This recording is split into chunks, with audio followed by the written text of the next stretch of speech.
Divina pura de amor, de caridade e luz. Maria, peito ardente que se abre em dores, sobre o pranto ingente dos sofredores. Maria, corações que encerram os corações nos vossos filhos que padecem aflição. Mãe Santa, Mãe de luz, encaminhai-nos para o bom Jesus. Mãe de amor, sacrário de fulgor, irradiai do alto, onde imperais, vosso olhar, que é todo imenso amor, sobre esta humanidade que tateia cega ante a verdade. Ó Mãe, toda coração, despetalado em amor. Ó Mãe, toda vibração de paz e luz e fulgor. Maria, Mãe de caridade, baixai sobre a humanidade uma centelha de luz neste vosso olhar, que ao Pai nos conduz. Neste vosso olhar, que ao Pai nos conduz. Graças a Deus. Graças a Deus, que Deus nos abençoe, nos ampare. Ô, João, você pode fazer a prece, por favor? Graças a Deus, mais uma vez estamos aqui, todos reunidos, com a missão de compartilhar bons sentimentos e aprendizado a partir deste momento. Que possamos mentalizar a nossa bendita casa Divino Espírito Santo e a Casa da Barra, e possamos ter uma excelente noite de trabalho, de amor e de estudo. Graças a Deus. Graças a Deus. Gente, cadê o povo de sexta-feira? Que está faltando. A Alessandra e Alexandre estão viajando, Valéria? Olha, eles não me mandaram nenhuma notícia se eles estariam viajando, não. Mas a Cláudia já entrou. Só está faltando a Alessandra, Dona Maria, o Elton, né? O Helder também, Elson e o Helder também, mas o Helder nem toda sexta-feira ele aparece, não. E a Alessandra havia avisado, hein, Lúcia? Você está esquecida? A Alessandra havia avisado que, por motivo de estudo... é isso mesmo. Um pouquinho atrasada. Ela está fazendo um estudo que vai beneficiar o trabalho que ela faz junto à casa, então coincidiu esse horário e ela não pode perder nem o estudo e nem o trabalho. Então, ela vai chegar... Eu esqueci disso. Então, vamos nós. Por enquanto ela chega. Vamos embora. É a questão 23 da pergunta 292, a questão 23. Quem pode ler? Estou perdida. Quer que eu leia? Pode ler, por favor. Tá bom. Questão 23. Evocando uma pessoa cuja sorte é desconhecida, pode saber-se por ela própria se ainda existe? Sim, se a incerteza de sua morte não for uma necessidade ou uma prova para os que têm interesse em sabê-lo. Se estiver morta, poderá dar a conhecer as circunstâncias da sua morte, de modo que se possa verificar? Se ela ligar alguma importância a isso, falo-á. Do contrário, pouco se preocupará. Observação. Prova a experiência que, neste caso, o espírito não é absolutamente excitado pelos motivos de interesse que se pode ter em conhecer as circunstâncias de sua morte. Se tiver que o revelar, falo-á por si mesmo, quer por via mediúnica, quer por meio de visões ou aparições. Então poderá dar indicações mais precisas. Caso contrário, um espírito enganador pode perfeitamente dar informações, divertindo-se e ocasionar pesquisas inúteis. Acontece frequentemente que o desaparecimento de uma pessoa, cuja morte não pode ser constatada oficialmente, cause entraves aos negócios da família. Só nesses casos raros e excepcionais é que temos visto os espíritos porem sobre as vias da verdade aquilo que solicitaram. Se quisessem fazê-lo, certamente que o poderiam, mas muitas vezes isso não lhe é permitido, desde que os embaraços constituam provas para os que estivessem interessados em os transpor. É, pois, alimentar esperanças quiméricas seguir tal caminho para recuperar heranças, onde o que há de mais positivo é o dinheiro gasto em tal objetivo. Não faltam espíritos dispostos a alimentar semelhantes esperanças e que nenhum escrúpulo sentem em induzir ações das quais muitas vezes nos queremos livrar pelo ridículo que elas encerram.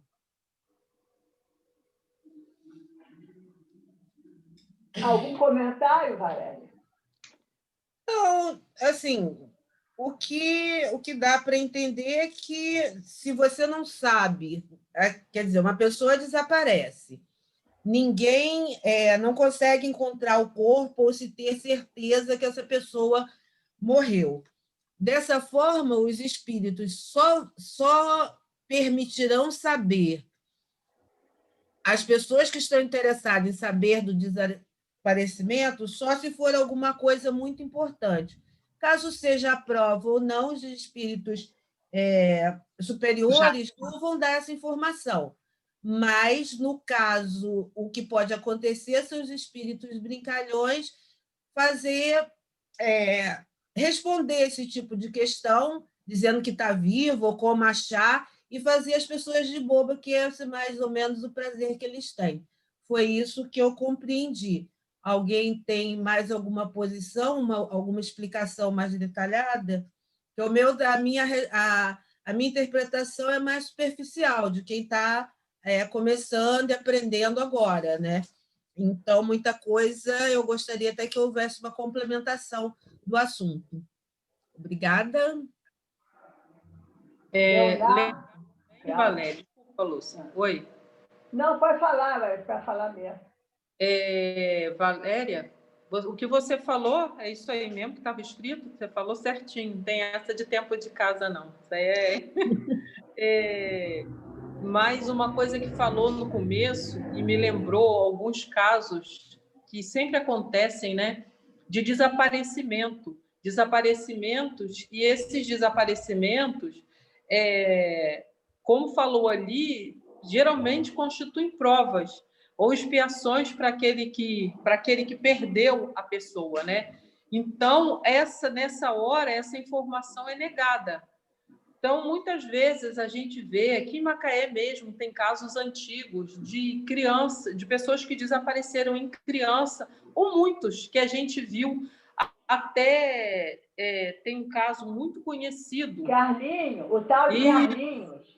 Isso, o menino chamado Carlinhos, que se especulou, né? Eu não lembro se foi na década de 70 que ele desapareceu, realmente não lembro, porque aí nessa época eu era criança mesmo.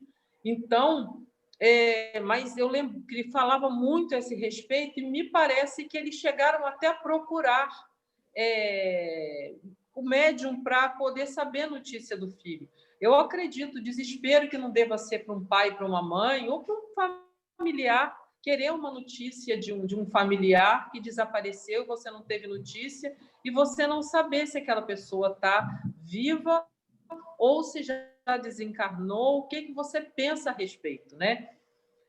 Muitas vezes a gente acha apego a alguns acidentes que acontecem, as pessoas são tidas como desaparecidas e os familiares ficam tão afoitos por identificar aquelas pessoas, dizem, poder dar um enterro digno, mas a gente esquece um pouco essa parte desse apego à pessoa e é simplesmente, eu acho que é um direcionamento de um sentimento até. Você saber se você vai sentir uma coisa por uma pessoa que já partiu ou por alguém que você tem a esperança de encontrar encarnado ainda. Mas se isso constitui uma prova, a pessoa não vai saber nunca. Aí entra naquilo que você falou aí. A pessoa insistindo muito pode cair nas mãos de um médium que não esteja muito, vamos dizer, muito... Não é preparada a palavra. Não esteja muito em consonância com a verdadeira caridade e acabe prestando uma informação para essa família, uma informação errada, né? Eu tive um aluno que ele sumiu. A mãe nunca mais achou ele. Ele sumiu. Não sei se mataram, ele vivia também em coisas às vezes erradas. Então, eu não sei se mataram. Anos, isso aí faz muitos anos, mais de uns 30, 20, 30 anos. Sumiu, nunca mais achou. Porque, como você falou, pode ser uma prova, né? A gente não sabe o passado dessas pessoas, né? Então, pode ser uma prova esse espírito da mãe e do filho. Né? Alguém mais aí? Leonardo, você que conhece muita história. Eu conheço nada não, gente. Não, mas as explicações foram completas. A explicação de Cláudio foi completa, porque passa por muitos crivos, né? Porque a gente quer muito... nós queremos muito saber, às vezes, coisas do outro. Eu falo do outro lado, mas é quase como uma coisa só, né? Nós queremos saber muitas vezes sobre os espíritos, mas passam por várias coisas, passa por mérito, passa pela utilidade da informação, passa por uma série de questões. Então, assim, é avaliado muito pelo plano superior antes deles darem alguma informação, porque até eles podem permitir e desestabilizar alguém que está aqui, né? Que precisa, às vezes, ter um outro direcionamento, uma mente voltada para uma outra situação, ao invés do apego, né? Justamente para trabalhar essa questão, tanto de quem desencarnou, quanto de quem permanece encarnado, né? Deixar que esses laços eles não se rompam, mas que eles se fundamentem em outra coisa, né? Ao invés dessa paixão forte, e sim no amor, né? Porque nós sabemos que nós ainda vivemos essa condição de muito apegados, né? À matéria, à personalidade, às coisas, e isso com o tempo vai diluindo. Eu me lembro que Dona Neuza que me falou isso nos primeiros estudos que eu comecei a fazer na casa. Ela falou que nas comunicações, até quando o espírito vem dar uma comunicação, as primeiras comunicações são difíceis, são muito envoltas ainda em paixão, o espírito quase não consegue se comunicar, e quando se comunica, é aquela coisa bem ainda, né, aflorada, aquela paixão que está ali, e com o tempo isso vai diluindo e as coisas vão se encaixando, as informações vão sendo bem mais em cunho geral, né? Ao invés de ser ali direcionado só para aquela pessoa, é mais geral. Mas depois família, depois as informações são mais abertas, né? O espírito fala que está bem, que está em estudo. As informações não são para satisfazer somente a uma pessoa. Geralmente servem de conselho e ensinamento para outras pessoas, né? É complicado porque a gente quer, até quando eu iniciei no espiritismo mesmo, né, de estudar, de frequentar e tudo, minha mãe tinha acabado de desencarnar e eu já vinha de um lar espírita. Só que minha mãe era umbandista e também era espírita por fazer alguns estudos da parte de Kardec. E quando houve desencarne dela, um tempo depois eu iniciei os estudos mesmo, e eu me lembro que, assim, inconscientemente a gente fala que não, mas inconscientemente a gente quer receber um feedback do outro lado, quer receber uma informação de como tá e tal. Só que com o passar do tempo fui vendo que isso não é tão importante.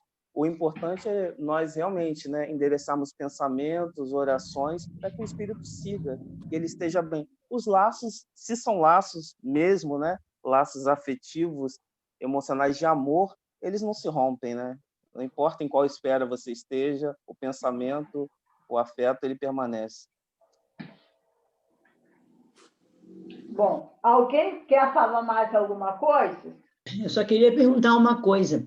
Não pode acontecer que um espírito bom, né? Um espírito caridoso, um espírito evoluído, possa dar uma mensagem a uma pessoa desesperada dessa, para que ela se acalme, para que ela, vamos dizer, ou essa mãe, ou esse parente que está querendo notícias, não pode um espírito amigo dar uma notícia para satisfazer, não é uma mentira, mas alguma luz, alguma coisa para aquela pessoa se acalmar mais, se conformar, aceitar, dar uma direção qualquer? Isso não pode acontecer? Valquíria, me dá licença, Lúcia, de eu responder. Valquíria, nós geralmente nós nos apiedamos das pessoas e, infelizmente, a gente enxerga com os olhos de agora. E a gente Sim. vê que é muito triste, é realmente alguém desesperado por uma notícia. Mas aquela colocação ali, eu sempre lembro disso quando eu ouço esses casos de desaparecimento, eu me lembro de uma coisa. Hoje, nós temos esse véu do esquecimento em nós, né?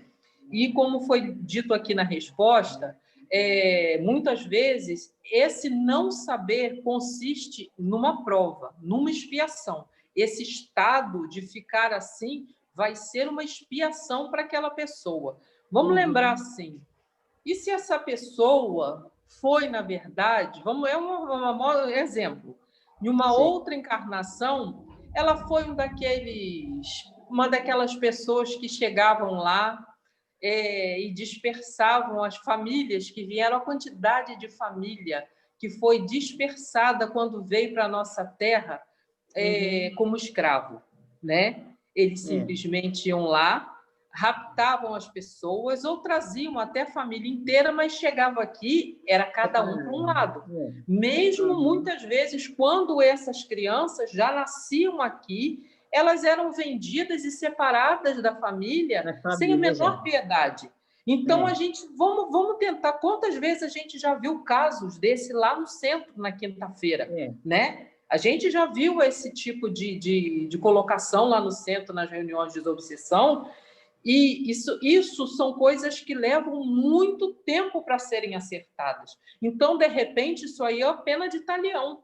Ele está vendo na pele aquilo que ele fez sofrer. E, de repente, ele vê de uma maneira muito suave até, porque a quantidade de vezes que isso foi feito durante 300 anos, né?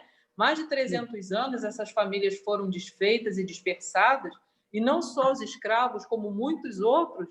Então, isso que a gente está vendo. Então, não é uma falta de caridade dos espíritos não informarem.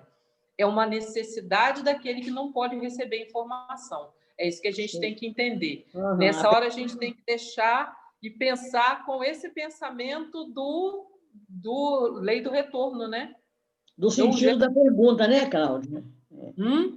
Do sentido da pergunta que está aqui, né? Exatamente. É nesse uma ponto prova. que está batendo aqui.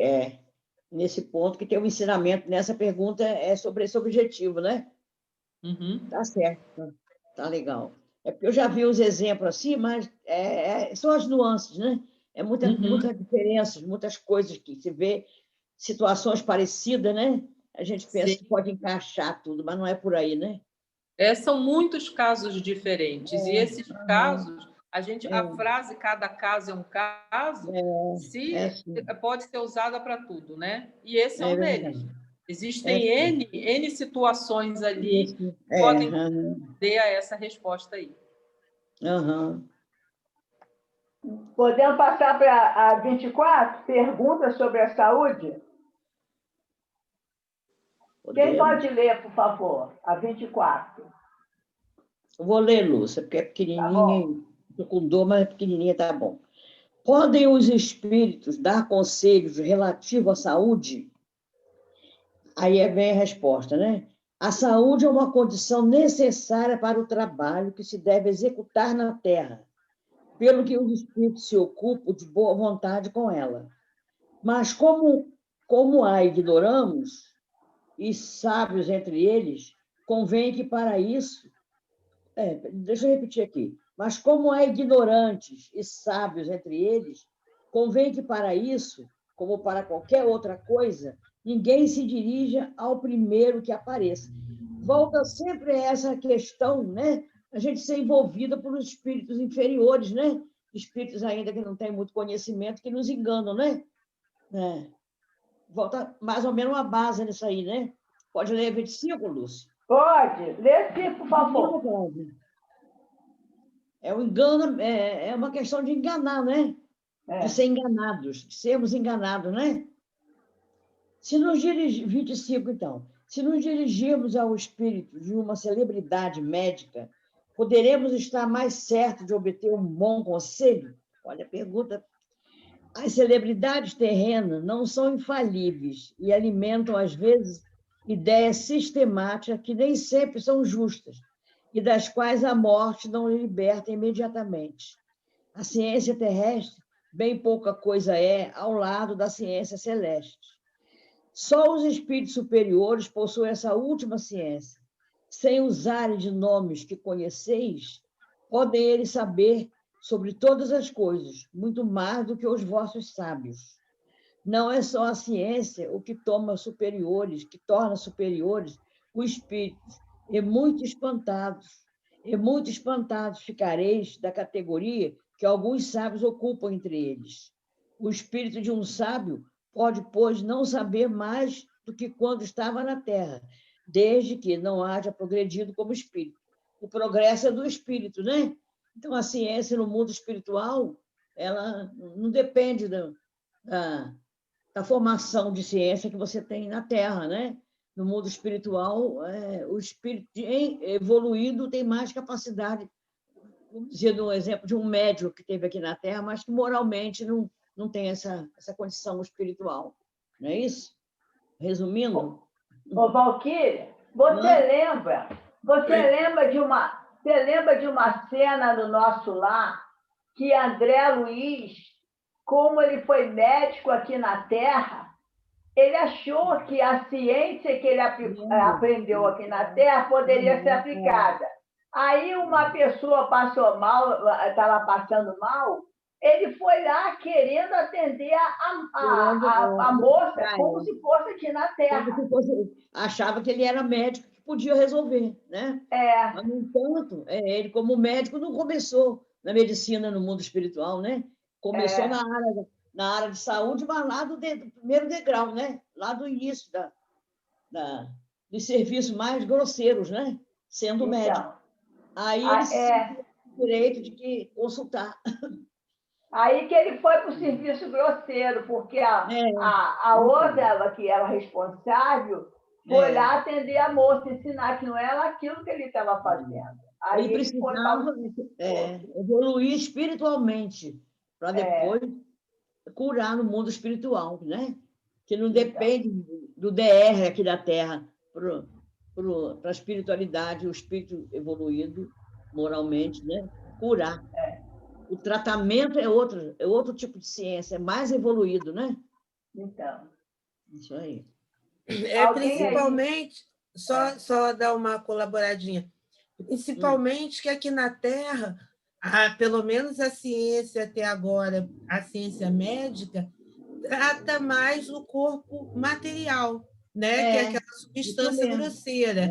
E quando você está lá como espírito, você está o perispírito, então que já é uma semimaterial, né? Então ele não é uma substância mais fluídica. Então o tratamento tem que ser diferente. Ele não vai estar tratando rins, fígado, coração, fazer as sinapses do cérebro, é outra coisa. Então ele vai ter que aprender toda essa ciência espiritual, né? A medicina espiritual.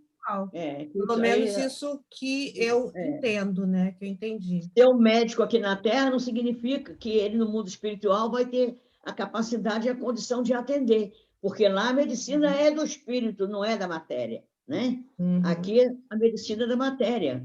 É o contrário, né? Começa da matéria para depois tratar o espírito. Então, eles não têm essa condição. O médico aqui da Terra. Qualquer tipo de ensinamento, eu acho, no mundo espiritual, não se compara com aqui da Terra, em qualquer sentido, porque tudo lá é um tratamento do espírito, né? Não é da matéria. E aqui a gente aprende a tratar a matéria.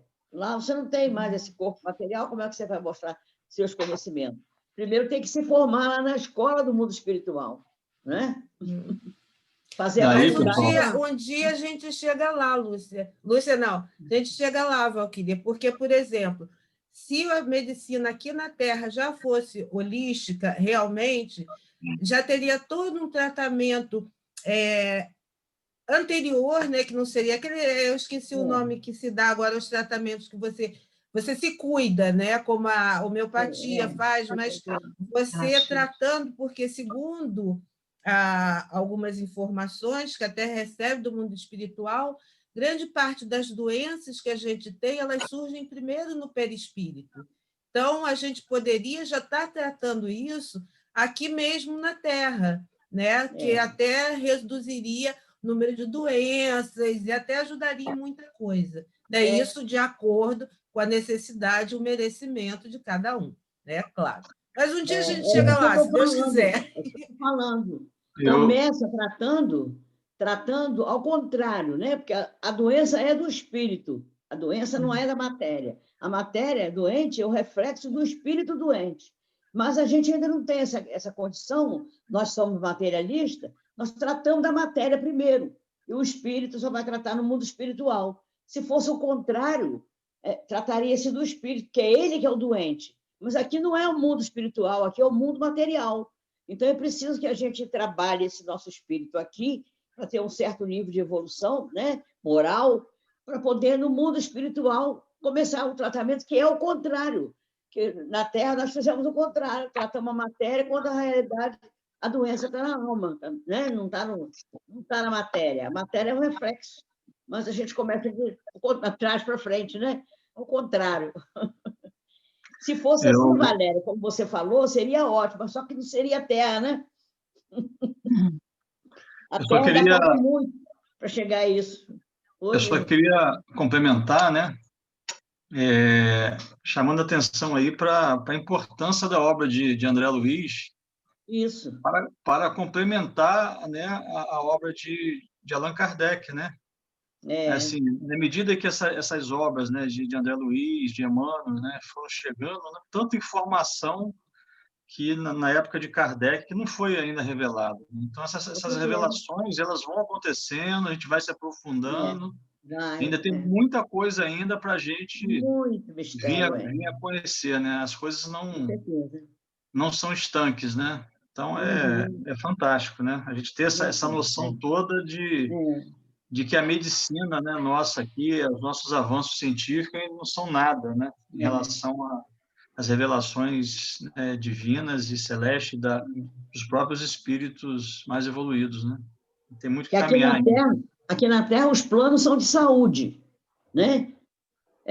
Mas, ao contrário, é um plano de doença, porque quando você já vai ser atendido pelo plano, você já está doente.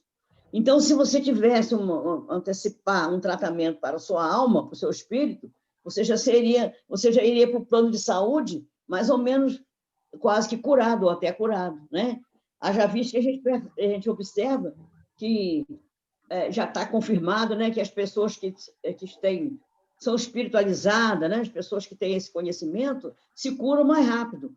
Eu acho que nem deve ser a cura, é a aceitação da situação de uma maneira diferente do outro que se desespera, porque não tem não está espiritualizado, não está entendendo ainda que a doença é da alma, né? Primeiramente. Aí se desespera. Então, eu acho que nem seja nem a cura, seja a compreensão do sofrimento, a compreensão da doença, entender que a doença, como disse aqui na outra questão, aqui de cima, que Valéria leu, é uma prova, uma necessidade para a pessoa, para parentes até, né? Então, a doença não vai deixar de existir se você precisa de passar por aquilo.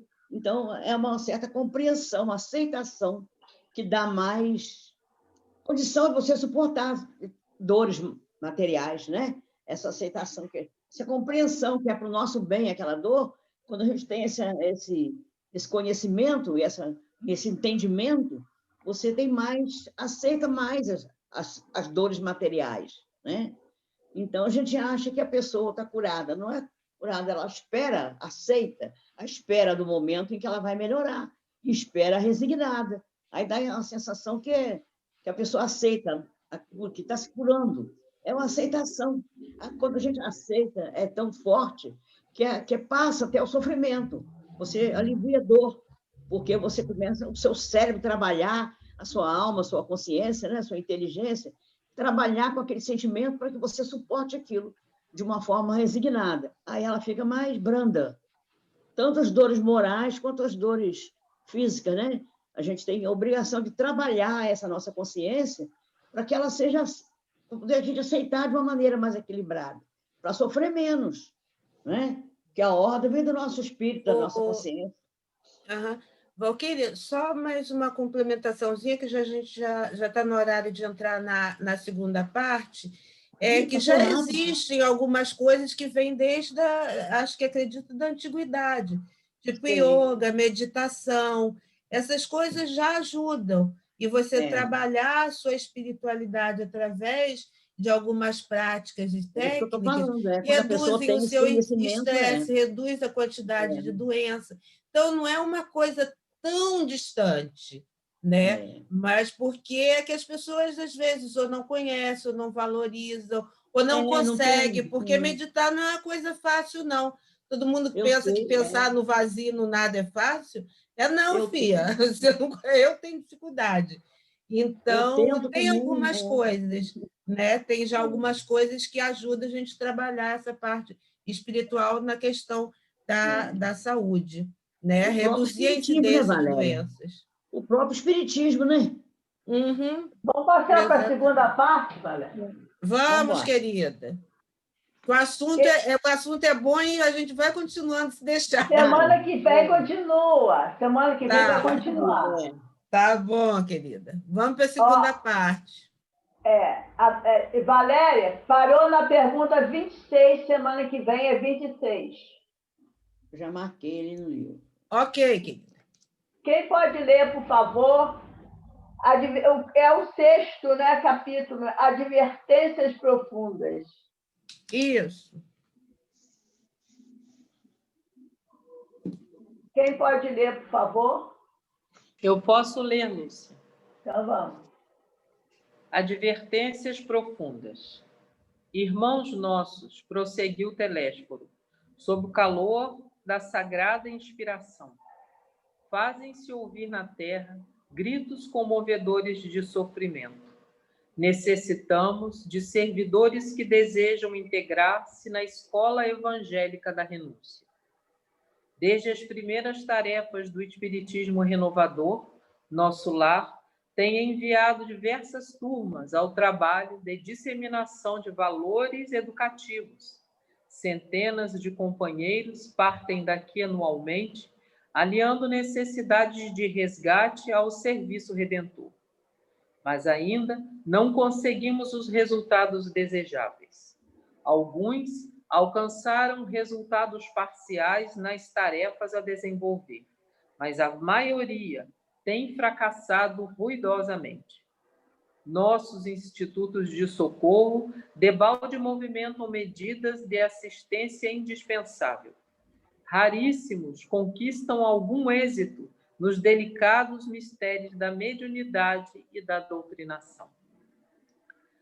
Outras colônias de nossa esfera providenciam tarefas da mesma natureza, mas pouquíssimos são os que se lembram das realidades eternas no outro lado do véu. A ignorância domina a maioria das consciências encarnadas, e a ignorância é mãe das misérias, das fraquezas, dos crimes. Grandes instrutores nos fluidos da carne amedrontam-se por sua vez diante dos atritos humanos e se recolhem indevidamente na concepção que lhes é própria. Esquecem-se de que Jesus não esperou que os homens lhe atingissem as glórias magnificentes e que, ao invés, desceu até o plano dos homens para amar, ensinar e servir. Não exigiu que as criaturas se fizessem imediatamente iguais a ele, mas fez-se como os homens para ajudá-los na subida áspera. E com profundo brilho no olhar, Telésforo acentuou, depois de pequeno intervalo. Se o Mestre Divino adotou essa norma, que dizer de nossas obrigações de criaturas falidas? Abstraindo-nos das necessidades imensas de outros grupos, procuremos identificar as falhas existentes naqueles que nos são afins. Em derredor de nós mesmos, os laços pessoais constituem extenso campo de atividade para o testemunho.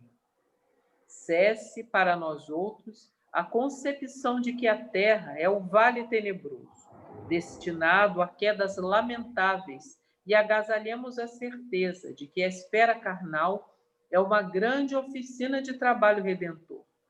Preparemo-nos para a cooperação eficiente e indispensável.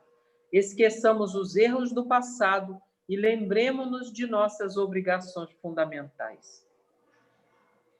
Bom, lê mais um pouco, para um pouco. Como você quiser. Se alguém quiser comentar, comenta. Quer comentar, Leandra? Eu só estou vendo vulto, gente. Espera aí. Agora... Eu não sabia que você estava lendo no celular, eu vou continuar até aqui, só que aí eu posso continuar a partir daqui para você. E eu vou comentar aqui, que eu marquei duas frases aqui, né? Não exigiu que as criaturas se fizessem imediatamente iguais a ele, mas fez-se como os homens, para ajudá-los na subida à espera. Eu achei isso assim, né? Então, Jesus, ele não ficou lá esperando que a gente chegasse até o grau de evolução. Ele veio como homem para nos dar o exemplo, para a gente seguir esse exemplo, né? Então, é muito importante isso esse entendimento, assim, na nossa evolução. Né? Humildade, né? Humildade, né? Não, e você imagina, né, o espírito perfeito, né, do quilate de Jesus, assim, o grau de sacrifício, né, dele, né, para poder se materializar em um mundo primitivo, semi-primitivo, né, que na época dele estava bem mais, né, ainda estava, acho que, primitivo para expiações e provas, enfim. Aí você imagina que sacrifício, né? Que amor que ele teve para poder chegar até nós, né? Vários exemplos, amor, humildade. Tudo isso. Alessandra... Ele se preparou, né? Se preparou para isso. Assim, a gente vendo do começo, uma fala muito importante que o Telésforo tem é sobre as falhas, né? A falência daqueles que vêm com a tarefa de trabalhar. Não uso nem essa tarefa, porque tarefa, para mim, já me parece missão, e não é missão. Geralmente, é um resgate pesado que a gente tem para fazer, né? Raros são os verdadeiros tarefeiros que eu enxergo dessa maneira. Mas, enfim... porque o que a gente ouve de muita gente, o que a gente ouve muitas vezes, são as esperas que as pessoas fazem para que se possa se dedicar ao trabalho, né? Lá, na hora do desespero, aceitou, não, eu vou me preparar aqui, e é feito aquele preparo, né? Aquele preparo imenso, é trabalhoso, nós vamos ver mais para frente o quanto é trabalhoso preparar um ceareiro, uma pessoa que vai se dedicar ao trabalho. Então, a gente faz isso tudo, fica lá assistindo às aulas, aí quando chega aqui, entra o esquecimento na frente, aí muitas falas. Agora eu estou muito novo, agora eu preciso primeiro trabalhar, ficar com a vida mais folgada, eu preciso esperar me aposentar para começar a trabalhar. Reumatismo não pode. Enfim, a gente vai fazendo um jogo de empurra que, na verdade, só engana a gente mesmo. Eles já vão percebendo que ali já está se perdendo um trabalhador, porque isso é tempo perdido, né? Você começar, claro, nunca é tarde, e certas pessoas realmente têm uma determinada hora, todo mundo tem uma determinada hora, mas para os devedores pesadinhos, que têm a dívida complicada para resolver, vem cedo, começa cedo na história, para ver se faz alguma coisinha que seja. Então, a gente ouve muito isso, né? Então, existem muitas falhas e o Telésforo vai falar a esse respeito aí. Era só para lembrar disso. Desculpa aí. Não, tá ótimo, né? A gente já é trabalhador da última hora, né? Todos nós somos. Mas não precisa ser de tão última, né? Assim, né? Pode ser a outra frase que, na verdade, eu acho que você leu até... Qual foi a última frase que você leu? Me perdi aqui. Fundamentais. Agora é a causa geral, geral. É porque eu já começo já até grifando essa frase, né? Que ele coloca assim, ó, a causa geral dos desastres mediúnicos é a ausência da noção de responsabilidade e da recordação do dever a cumprir. E aí eu lembrei do nosso estudo de quarta-feira, né, que falava da benevolência de Deus, né, quando a gente vem com aquele do véu de esquecimento, que a gente não lembrar nada mesmo, né, para a gente conseguir viver aqui sem as angústias de saber o que eu tinha feito de mal, culpa pelos meus irmãos. Mas quando eu venho também, né, como Cláudia, assumi tanta responsabilidade lá em cima, falei que vou trabalhar, tal. Só que se eu viesse aqui também lembrando de tudo isso, talvez eu fizesse isso por obrigação e não por amor e por mudança, né, pela reforma íntima que eu já comecei lá na espiritualidade e me comprometi nessa encarnação a cumprir. Então, vem aí de novo falando aí ele fala das causas, né, gerais dos desastres mediúnicos, né, mas eu entendo que seja essa ausência da noção de responsabilidade, né, porque se a gente adquiriu isso lá em cima, né, internalizou isso, quando eu encarno e sou colocada à prova, está na hora de trabalhar. Mas vamos lá, vamos continuar. Quantos de vós fostes abonados aqui por generosos benfeitores que buscaram auxiliar-vos, conduídos de vosso pretérito cruel? Quantos de vós partistes, entusiastas, formulando enormes promessas, né? Então, já estou lá, a gente se comprometeu, não estou indo, vou trabalhar. Quando chega aqui nós somos colocados à prova. Entretanto, não soubestes recapitular dignamente para aprender a servir, conforme os desígnios superiores do Eterno. Quando o Senhor vos enviava possibilidades materiais para o necessário, regressáveis à ambição desmedida, ante o acréscimo de misericórdia do labor intensificado. Agarrastes a ideia da existência cômoda. Junto às experiências afetivas, preferistes os desvios sexuais. Ao lado da família, voltastes à tirania doméstica e aos interesses da vida eterna sobrepusestes as sugestões inferiores da preguiça e da vaidade. Olha como a gente, quando chega aqui, nós somos colocados à prova em tudo isso, né? Volta a estaca zero, né? Né? Tanto compromisso assumido, aí chego aqui, né? A gente tem o necessário para a nossa sobrevivência, não posso trabalhar porque eu não posso ir na casa trabalhar, porque eu tenho muito trabalho a fazer, e aí fala aqui nessa ambição desmedida, né? A gente sempre quer mais, e não chega ao meio termo. Será que a gente não consegue chegar ao meio termo, né? Então, a gente tem que pensar. Deste-vos, na maioria, a palavra sem responsabilidade e a indagação sem discernimento, amontoando atividades inúteis. Como médiuns, muito de vós preferis a inconsistência de vós mesmos, consciência. Como doutrinadores, formuláveis conceitos para exportação, jamais para uso próprio. Você sempre o outro, né? Que resultado atingimos? Grandes massas batem as fontes do espiritismo sagrado, tão só no propósito dele mancharem as águas. Não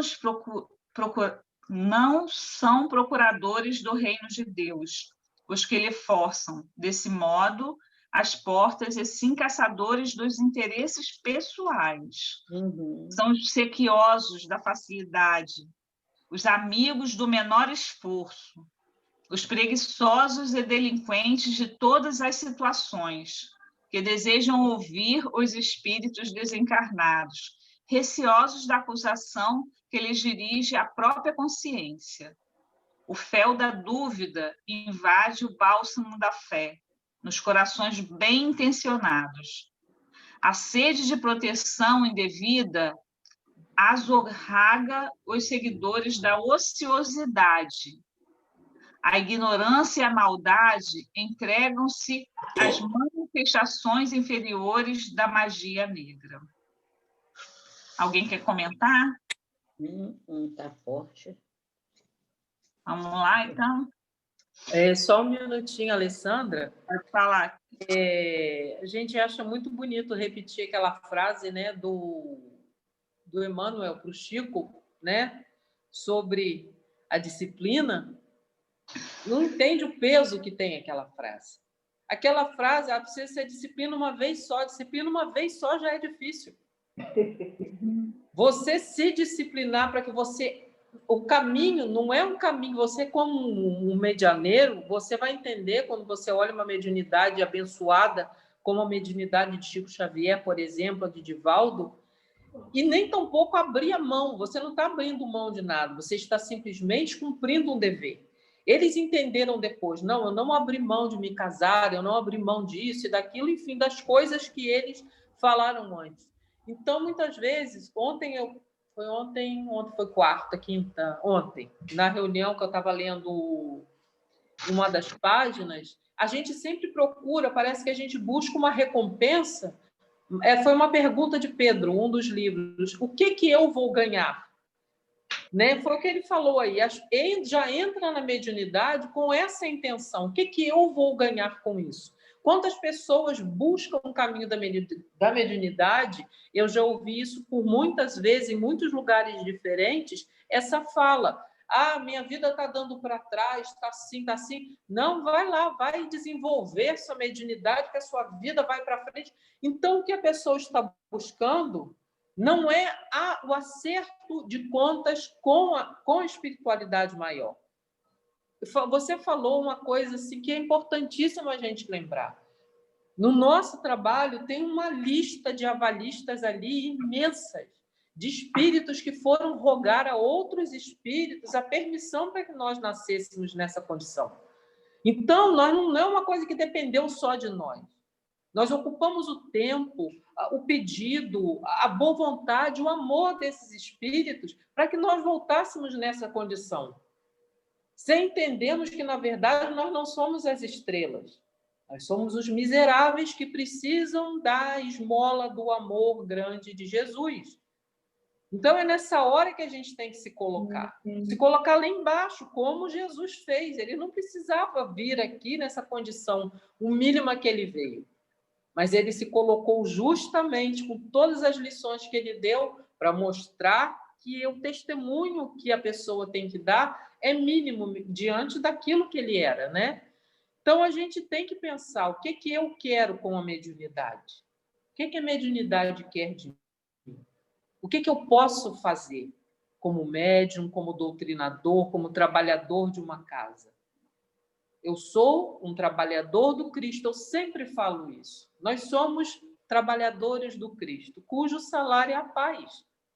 Então, é aí que a gente tem que ver nessa fala de Telésforo. A quantidade da vergonha que a gente deve sentir quando sai daqui e se depara com aqueles que avalizaram a gente. Não, vamos, dessa vez ela vai dar certo. Vamos confiar mais uma vez que dessa vez ela vai dar certo. Ela não vai escorregar. Não vai largar a mediunidade por uma coisa fútil, ou por isso, ou por aquilo outro. Então, nas reveses que a gente vai passando durante a nossa vida, essas provas que a mediunidade vai prestando para a gente vai percebendo que elas acontecem, é justamente para isso. Você vai ser posto à prova, se você tem condição de continuar passando adiante. Mas, e não esquecer nunca, é o aval assinado ali por aqueles corações que estão lá lutando pela gente o tempo inteiro. Né? Isso que a gente tem que lembrar todo dia e agradecer ainda, né? Com certeza, verdade. Bom, mais um pouquinho. Dá para continuar. Tudo por quê, meus irmãos? Porque não temos sabido defender o sagrado depósito, por termos esquecido em nossos labores carnais que espiritismo é revelação divina para a renovação fundamental dos homens. Não atendemos ainda como se faz indispensável a construção do reino de Deus em nós. Contudo, não abandonemos nossos deveres em meio à tarefa. Voltemos ao campo, retificando as semeaduras. O Ministério da Comunicação vem incentivando esse movimento renovador. Necessitamos de servidores de boa vontade, leais ao espírito da fé. Não serão admitidos os que não desejarem conhecer a glória oculta da cruz do testemunho, nem atendem aqui os que se aproximem com objetivos diferentes. Aqui estamos todos, companheiros da comunicação, endividados com o mundo, mas esperançosos de êxito em nossa tarefa permanente. Levantemos o olhar. O Senhor renova diariamente nossas benditas oportunidades de trabalho. Mas, para atingirmos os resultados precisos, é imprescindível sejamos seguidores da renunciação ao inferior. Nenhum de nós, dos que aqui nos encontramos, está livre do ciclo de reencarnações na crosta. Todos, portanto, somos sequiosos de vida eterna. Não olvidemos desse modo o calvário de Nosso Senhor, convictos de que toda saída dos planos mais baixos deve ser uma subida para a esfera superior. E ninguém espere subir espiritualmente sem esforço, sem suor e sem lágrimas, sem trabalho, né? Então, aqui ele fala dessa importância, assim, da oportunidade que a gente tem, né? Nessa encarnação mesmo, né? A gente tem diariamente oportunidade de levantar e voltar ao trabalho, né? De sair das ligações com as coisas materiais, né? De valorizar muito mais o material e não voltar o nosso pensamento, as nossas atitudes e ações para o trabalho que a gente se comprometeu. Então, Deus nos dá essa oportunidade diariamente, né? E a gente não vai evoluir sem isso, sem esforço, sem passar por todas essas provações e conseguir levantar e seguir firme, com disciplina, disciplina e disciplina. Sim. Sempre, né? Sempre. Acho que dá para seguir mais um pouquinho. Dá, né, Lúcia? Dá. Vamos lá. Nesse momento, cessou a preleção de Telésforo, que abençoou a Assembleia, mostrando o olhar infinitamente brilhante e aceitando em seguida o braço de Aniceto para afastar-se. Debaixo de profunda impressão, em face das incisivas declarações do instrutor, observei que numerosos circunstantes choravam em silêncio. Ao meu olhar interrogativo, Vicente explicou: são servidores fracassados. Nesse instante, rei de lágrimas. Nem fala. Nesse instante, Telésforo e o nosso orientador postaram-se junto de nós. Duas senhoras de grave fisionomia aproximaram-se respeitosamente e uma delas dirigiu-se a Aniceto nesses termos: desejávamos o obséquio de uma informação concernente à próxima oportunidade de serviço que será concedida a Otávio. O Ministério prestará esclarecimentos, respondeu o interpelado atencioso. Todavia, tornou a interlocutora, ousaria reiterar-lhe o pedido. É que Marina, grande amiga nossa, casada na terra há alguns meses, prometeu-me a cooperação para auxiliá-lo, e seria muito de meu agrado localizar agora o meu pobre filho em novos braços maternais. Aqui relata o que a Cláudia também falou, de quantos espíritos lá em cima pedindo, né, implorando para a nossa reencarnação. Aqui é uma mãe que está querendo encontrar seu pobre filho, né, para que ele tenha oportunidade de vir trabalhar. Aniceto esboçou um gesto de compreensão, sorriu e esclareceu sem afetação. Convém não estabelecer o plano por enquanto, porque, antes de tudo, precisamos conhecer a solução do processo de médiuns fracassados, em que está ele envolvido. Somente depois, minha irmã. Volvi os olhos para o Vicente, sem ocultar a surpresa, mas enquanto as senhoras se retiravam conformadas, Aniceto dirigia-nos a palavra. Tenho serviços imediatos em companhia de Telésforo. Deixo-os a todos em estudos e observações aqui no centro de mensageiros. Retirou-se Aniceto com os maiores, e um companheiro declarou alegremente: podemos conversar. Nosso orientador, explicou-me Vicente solícito, considera trabalho útil toda conversação sadia que nos enriqueça os conhecimentos e aptidões para o serviço. Pelas nossas palestras construtivas, portanto, receberemos também a remuneração devida à cooperação normal. Curioso e surpreendido, indaguei.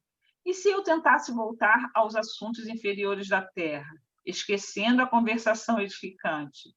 Vicente sorriu e retrucou. O prejuízo seria seu, porque aqui a palavra define o espírito.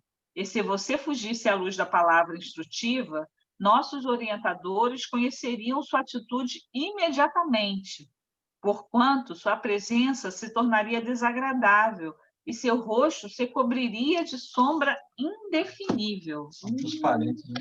Transparente, acabou. Acabou. Acabou na hora que tinha que acabar. Alexandre falou, acabou na hora que tinha que acabar. Mas muito interessante, né? Muito bom. Alguém quer comentar? É sempre a lembrança mesmo, gente.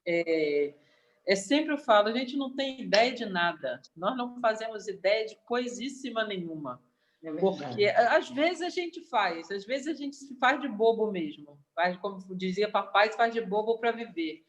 Mas a gente vai vendo quantas coisas, muitas vezes, a gente vê se resolvendo. Eu comentava muito com o seu Ivan e Dona Neuza, eu mexia com eles quando a gente lia isso, né? Falava assim, olha, vocês dois vieram esse casal tão harmonioso, suas filhas estão lá, presta atenção. Eu já falava rindo, né? Olha o crédito que vocês têm. Aí ele ria muito, porque ele sabia que eu estava mexendo. Eu disse, olha o crédito que vocês têm. Então, é trabalho, seu Ivan. Quando ele mexia que queria, tem que me aposentar, eu preciso deixar o centro. Então, é isso, a gente recebe esses créditos, a gente que não vai percebendo. A resolução das coisas vão acontecendo para que a gente se dedique, né? São esses corações aí que eles vão aparecer nos livros, nas histórias dessas mães aflitas. Tem sempre uma mãe aflita no meio da história, né? Tem sempre uma mãe aflita pedindo por um filho perdido em algum lugar, né? Mas isso é o amor verdadeiro dos espíritos que buscam nos ajudar. E como nós somos ajudados, isso é que a gente tem que se lembrar, né? Será que não vai aparecer um pai aflito, não, em algum momento? Aparece. Aparece. É que mãe é mais desesperada, Alexandre. Mãe dá mole. Pai é mais tranquilo, né? Pai é mais tranquilo. Mãe é meio sem noção mesmo. Mãe então... não é doida. Mãe é muito doida. Isso aí.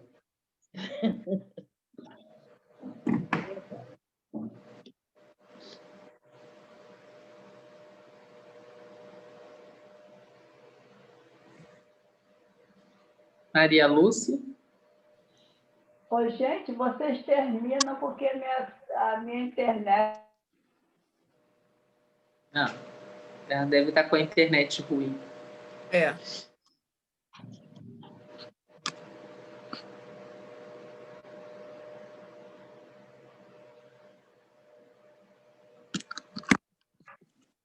Faz as honras, Alexandre e Alessandra, encerrarem o nosso trabalho. Pode ser. Mestre amado Jesus, em teu santo nome, em nome de Deus Todo-Poderoso, em nome da espiritualidade amiga, tanto nos protege, nos inspira. Agradecemos, Senhor, por mais essa oportunidade de estudar, de aprender, que possamos estar sempre atentos às nossas responsabilidades como cristãos, como espíritas, para que possamos cumprir, pelo menos uma pequena parte, de todos os nossos compromissos assumidos na erraticidade.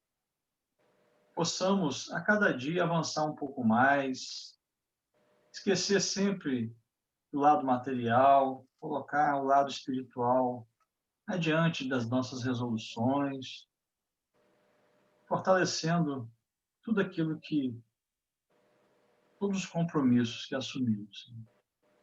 Nos dê força e coragem nessa caminhada. Proteja todos, Senhor, encarnados, desencarnados, todos que estão em sofrimento, todos que estão precisando, nesse momento, Senhor, de tua força, de tua coragem, para que possam seguir adiante. A certeza é que nunca estamos sozinhos. Sempre tu está nos abençoando, nos iluminando, mostrando o caminho. Nos resta ter a disciplina e ter a coragem de seguirmos adiante. Agradecemos por tudo, hoje, agora e sempre. Graças a Deus. Graças a Deus. Graças a Deus. Minha internet sumiu, a de vocês sumiu também, ou foi só a minha, criança? Não. A nossa Só a não. sua, Darlene. Foi a minha, né? Saiu do Oi. ar, voltou agora. Foi no Tá além. bom. Voltou. Vou desligar Oi. aqui, criança. Tá bom, Boa beijo noite, pra foi todo mundo. ótimo. Boa noite. Oi, foi excelente. Boa noite. Beijo, Boa bom noite. final de semana para Dona todos. Santinha. Santinha. Ó, a Dona Emília, todo mundo. Entramos um pouco depois para poder participar. Mas eu já Acho que ela sai de novo. fiquei atraso, hein? O portão não fechou para mim, não. Ô, Alessandra, você sabe Alessandra que eu Fubazinha. Cláudia que me lembrou de você. Chegou na hora. Ah, senão você ia fechar o portão para mim, né, Lúcia? E eu primeiro da hora. A Lúcia fecha o portão, hein? Tchau, Valéria. Tchau, Santinho. Tchau, querida. Ó, a porteira aqui sou eu. Fecha a porta aí, Valéria. Fecha o portão, Valéria. Gente, bom final de semana. Tchau, Beijo boa para noite. todos. Legal da Tchau. Tchau. Beijo. Boa noite, Santinha. Eu entrei atrasada. Oi, dona Santinha. Deus te abençoe. Uma boa noite, um abraço bem apertado. Boa noite, Valéria. Boa noite, querida. Boa noite, Beijão, beijo. abraço apertado para todos. Boa noite.